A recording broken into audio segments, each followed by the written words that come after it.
Bonjour à tous, bonjour à toutes, j'espère que vous passez un bel été. Je vous retrouve aujourd'hui pour vous livrer mes secrets pour garder la pêche, pour rester en forme. En fait, depuis le début de mon blog, quand j'ai démarré mon blog, déjà j'avais une activité professionnelle à côté qui était mon activité principale en dehors du blog. Ensuite, j'ai eu un premier enfant, j'ai gardé mon blog, j'ai toujours continué le blog et la chaîne de façon assez assidue, et ensuite j'ai rajouté des activités, il y a un enfant qui s'est rajouté à ça, et j'ai des activités aussi sportives, etc. Et du coup, depuis le temps que j'ai un blog, du coup depuis 2013 maintenant, eh bien la question qui est revenue le plus souvent, c'est comment tu fais pour garder la forme en conciliant toutes tes activités, qu'elles soient loisirs, professionnels ou maternels en fait. Comment fais-tu pour gérer toutes ces choses et être sur tous les fronts en gardant la patate, puisque ouais, en général, j'arrive à avoir la forme. Vous m'avez souvent répété que j'avais bonne mine quand moi je trouve qu'on dirait qu'on m'a donné un coup de pelle sur la figure. Donc je vais aujourd'hui vous livrer mes secrets pour garder la patate, sachant que moi aussi je suis pas Wonder Woman. Je fais cette vidéo parce que justement dernièrement il y a eu des périodes où j'ai été très fatiguée et je vais vous expliquer du coup comment j'ai pallié à cette grosse fatigue, à ce gros coup de mou. Personnellement, j'aime pas être victime de mon agenda, je n'aime pas subir mes contraintes, les contraintes de mon agenda, les contraintes des rendez-vous. Donc je vais vous dire comment je fais mes petits secrets qui sont au nombre de 5 ou 6. Je voulais pas m'éparpiller dans différentes choses en parlant d'organisation, je voulais vraiment vous parler de mes secrets pour garder la forme, pour ne pas m'écrouler de fatigue en gérant tout ce que j'ai à faire. La première chose que j'ai changée là suite à mon gros coup de fatigue, mon gros coup de mou, c'est que j'ai pris des nouvelles habitudes de sommeil. Tout simplement, j'ai dépassé 30 ans et je me suis vite rendu compte qu'il y a des choses que je ne pouvais plus faire comme avant, me coucher tard et puis me lever tôt. Passé 32 ans, 30 et quelques années, et après avoir vécu 2 grossesses et puis quand on est réveillé la nuit par un enfant, mon fils m'a jamais réveillé la nuit, mais ma fille c'est le cas, eh bien il y a des choses qu'on ne tolère plus, donc il était temps de prendre de nouvelles habitudes. Donc autant de nouvelles habitudes pour me coucher, mais aussi pour me réveiller, je vais vous expliquer ça tout de suite. Pour me coucher, j'ai pris des nouvelles habitudes, c'est-à-dire que, en plus de mon super oreiller en soie dont je vous ai parlé dans mes favoris beauté dernièrement, vous savez, ma thé d'oreiller en soie qui est vraiment top pour dormir, en particulier l'été, mais aussi l'hiver en fait. En plus de ça, je veille maintenant à ne pas dépasser 23 heures pour me coucher si je dois me réveiller à 7 heures pour travailler le lendemain. Sachant que ma fille, elle est au pied levé à 7 heures du matin, 7h30 le plus souvent. Donc même si je ne travaille pas, hein, si on est dimanche, et bien du coup elle nous réveille.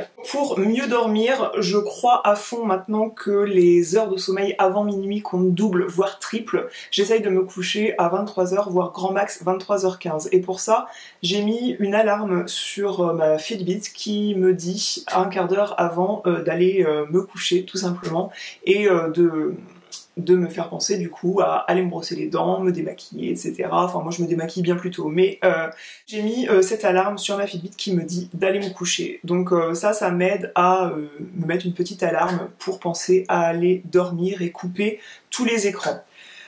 Du coup, j'essaye de me coucher, c'est-à-dire me mettre dans mon lit une demi-heure avant l'heure à laquelle j'estime devoir m'endormir. Donc j'estime que je dois commencer à m'endormir vers 23h15, du moins à commencer à penser à m'endormir à 23h15, grand max. Et du coup, la demi-heure précédente, ce que j'ai arrêté de faire, c'est le téléphone, Netflix. De passer de Netflix au lit en éteignant la lumière, c'est plus possible pour moi. Maintenant, je lis en fait, et j'essaye de lire davantage puisque ça fait travailler le cerveau, ça me repose bien mieux que un écran, que Instagram, que slider des pages, etc., que d'être tenté par des achats, par plein de choses, d'être peut-être jalouse, envieuse de certaines choses sur Instagram, ou de me dire que je suis pas aussi bien là que la nana qui est sur un bateau un mardi matin ou dans un super hôtel avec piscine et tout, et que moi demain je vais devoir bosser. J'évite tous les écrans la demi-heure voire l'heure qui précède mon heure de coucher. Une fois que je suis allongée dans mon lit et que j'ai éteint la lumière, etc., je formule mes intentions pour le lendemain. J'essaye de me remémorer à peu près ma to-do list, un concept dont je vais vous parler ensuite. J'essaye de me remémorer ma to-do list des tâches que je veux faire le lendemain et du coup je formule 3 intentions, 3 objectifs que je veux absolument accomplir le lendemain et du coup ça m'aide lorsque je me réveille de formuler ça dans son lit, dans sa tête le soir. Le lendemain, il se passe quelque chose dans le cerveau qui fait qu'on est beaucoup plus ouvert à faire ses tâches.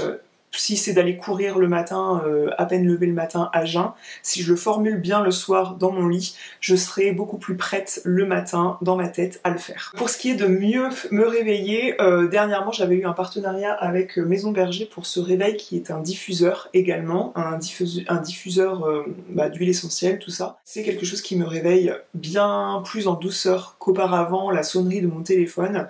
Et j'ai remarqué que du coup ça me rendait bien plus aimable le matin de me réveiller de la sorte et de me réveiller en douceur avec cette douce mélodie et cette senteur. Ça éveille tous mes sens avant de me tirer de façon très agressive du lit par un volume sonore vraiment horrible. Essayez de choisir en fait un réveil matin qui vous réveille en douceur, de façon justement à pas avoir cet effet coup de pelle dans la tronche au matin.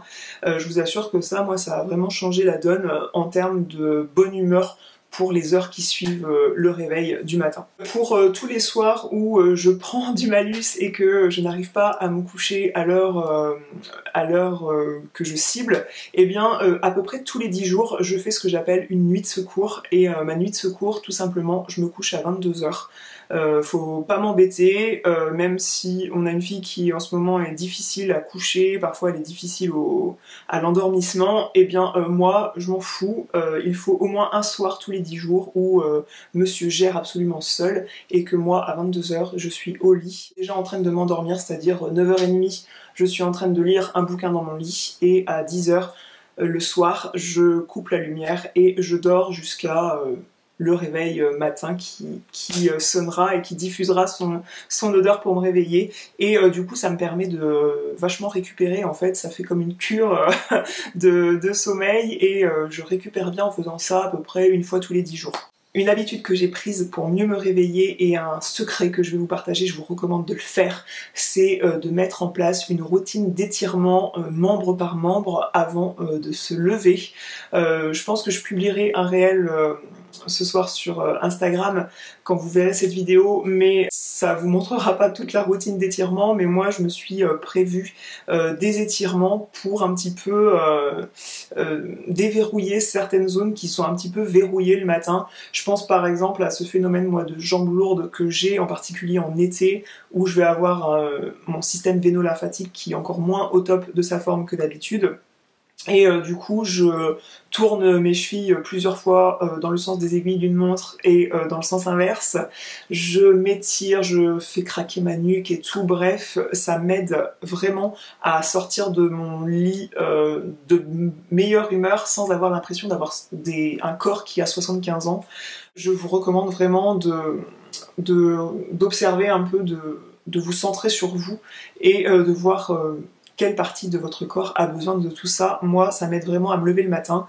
Et troisième truc, je ne sais plus à combien j'en suis, qui m'aide à me réveiller le matin, c'est le brumisateur, me mettre un coup d'eau thermale sur la figure. Ça m'aide à me réveiller, ça me réveille instantanément. Je vais faire pipi, je passe à la salle de bain me laver les mains avant de prendre mon petit déjeuner et je me passe ça sur la figure et mes yeux se décollent instantanément. C'est magique. Donc si vous voulez pas un brumisateur comme ça pour des raisons écologiques ou que sais-je, vous pouvez remplir un vaporisateur d'eau du robinet si vous voulez. C'est comme bon vous semble. Mon deuxième secret pour garder la patate, c'est que maintenant au changement de saison, donc passage au printemps, passage à l'automne, je fais des cures de compléments alimentaires, plus précisément magnésium et vitamine C. pour tout simplement augmenter mon tonus, me donner un peu plus d'énergie au cours de la journée. Et j'ai choisi la marque Sequoia depuis plusieurs mois maintenant. Ils m'avaient contacté et cette vidéo est en collaboration avec eux et je les remercie. Et honnêtement, je vous invite à vous diriger vers cette marque de compléments alimentaires parce que ce sont des produits naturels et premium qui sont issus de cultures protégées. Ils ont un service client qui est au top. Il n'y a pas d'excipient, il n'y a pas de conservateur, il n'y a pas d'arôme, c'est uniquement riche en principes actifs. C'est très concentré en vitamine C et en magnésium pour celui dont je vous parle. Donc on prend 2 fois 2 par jour. Ce sont des pastilles à sucer puis après à croquer, donc magnésium et vitamine C. Et aussi, ils m'ont proposé de tester celles au noni, qui sont là des gélules à avaler avec un verre d'eau. Donc on avale 3 gélules par jour pendant 90 jours. Donc l'avantage aussi de Sequoia, leur flacon propose des cures plus longues. C'est intéressant de partir sur des cures de 30 jours plutôt que sur des cures de 20 jours comme proposent les autres emballages d'autres marques en général. Comme je disais, c'est riche en principes actifs. Tout est transformé en douceur de façon à préserver les qualités nutritives de chaque ingrédient, donc que ce soit le micro-organisme, la fleur ou le fruit utilisé. C'est produit en Suisse, oui je le disais, depuis 2002 et ils ont un contrôle qualité sérieux des matières premières, de leur origine aussi, parce que pour le noni, on envoie des vertes et des pas mûres sur le marché du complément alimentaire et là, ils sont vraiment sur des cultures protégées. Donc le noni, c'est un fruit originaire des régions de l'Asie ou de l'Australie et ce fruit-là vient de Polynésie. C'est généralement un fortifiant qui va stimuler le tonus et le système immunitaire et qui va aussi favoriser une bonne digestion et qui va être recommandé pour une convalescence en fait si vous sortez d'une grossesse, si vous sortez d'une maladie, si vous êtes en convalescence suite à une opération ou si comme moi l'été vous accentuez le sport, ça va vous aider à mieux récupérer en fait après le sport et aussi à améliorer l'endurance en fait. Moi j'ai vraiment vu la différence au bout de 1 mois à peu près d'utilisation. Je suis ravie de prendre ça et de collaborer avec eux. Je vous glisse un code promo de moins 15% dans la barre d'information pour profiter de moins 15% sur tout le site de Sequoia. C'est vraiment une très jolie marque, donc je prends aussi du magnésium et de la vitamine C. Donc les gélules, elles sont riches en noni, c'est l'ingrédient principal. Elles ont été aussi complétées en vitamine C naturelle.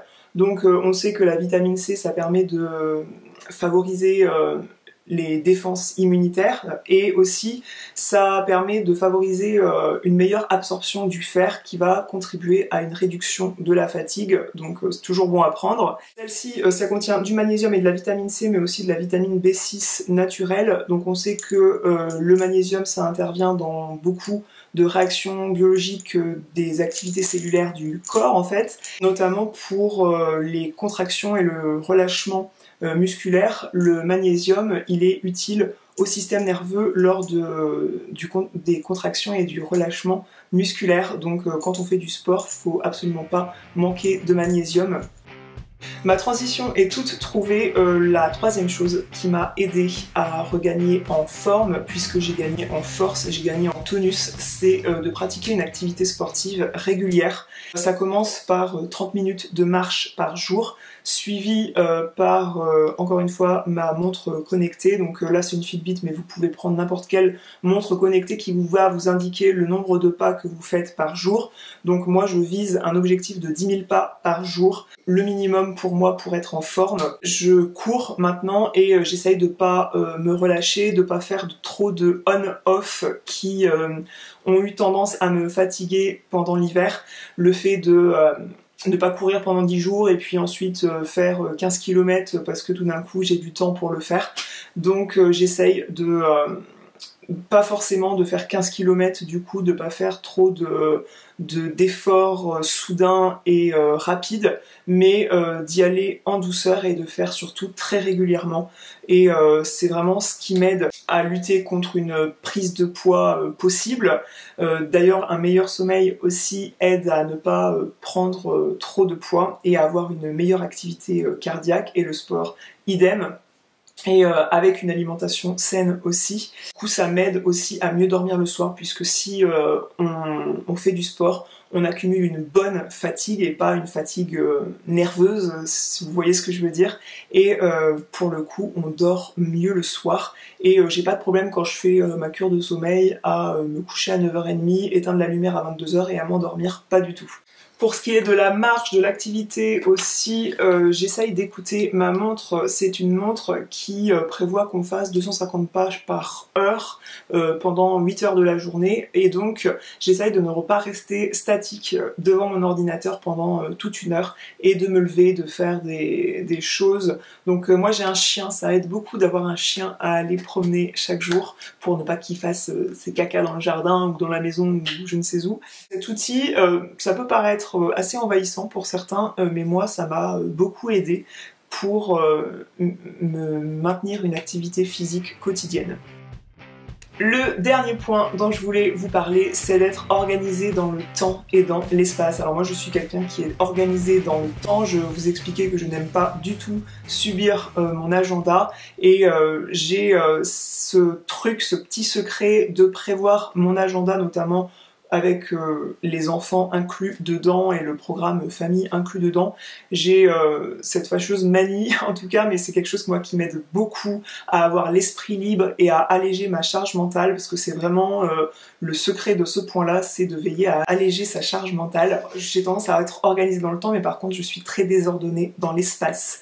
Et je me prévois en tout cas 2 fois par an, notamment dans les périodes où je coupe un petit peu le blog, la chaîne, le travail tout simplement, à désencombrer la maison. Donc j'ai fait plusieurs vidéos, plusieurs articles sur mon blog, sur ma chaîne, sur le désencombrement. Je vous mettrai les liens en barre d'informations. J'aime pas subir mon agenda, donc je fais beaucoup, j'use et j'abuse des to-do list. Alors moi j'ai aucune application dans mon téléphone. Je vous ai déjà dit, pour les repas, j'essaye de faire des menus avant d'aller faire des courses.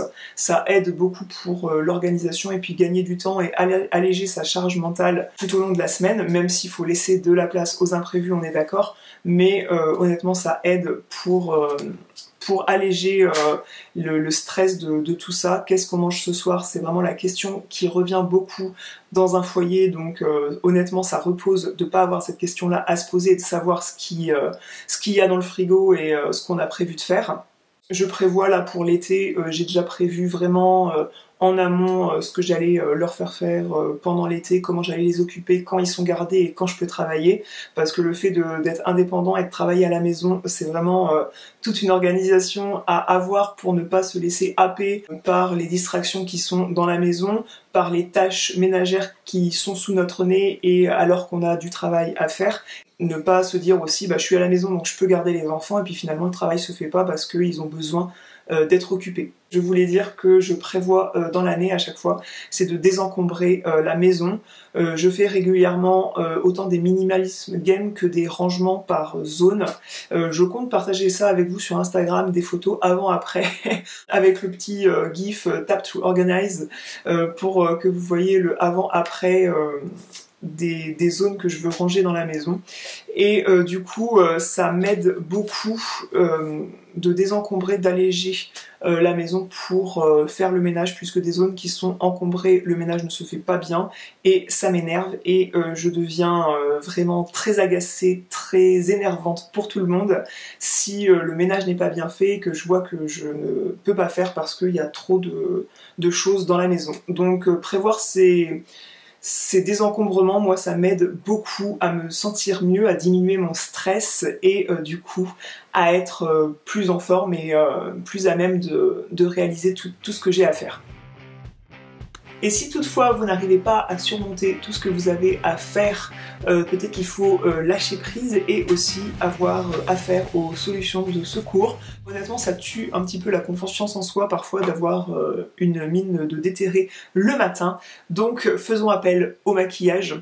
Hein, pourquoi pas, et aussi aux soins. Et je vous en ai déjà parlé, les Fortif Eye de chez Pixi, qui sont des patchs qu'on met sous les yeux, et je trouve que ça lisse le dessous de l'œil, ça tonifie le dessous de l'œil et tout le contour, et ça élimine un petit peu les cernes, du fait que c'est aussi très rafraîchissant d'appliquer ça. Donc voilà, pour regagner en confiance en soi, si on a un rendez-vous important derrière, qu'on a des gens à voir et qu'on n'a pas envie d'avoir la tête de celle qui galère dans sa vie, eh bien il y a ça, et il y a aussi une bonne crème à l'acide hyaluronique, donc ça c'est la Hydraphase HA légère de La Roche-Posay que j'aime beaucoup, qui illumine vraiment le teint du fait qu'elle est riche en acide hyaluronique et que ça permet à la peau de paraître réhydratée et puis repulpée, etc.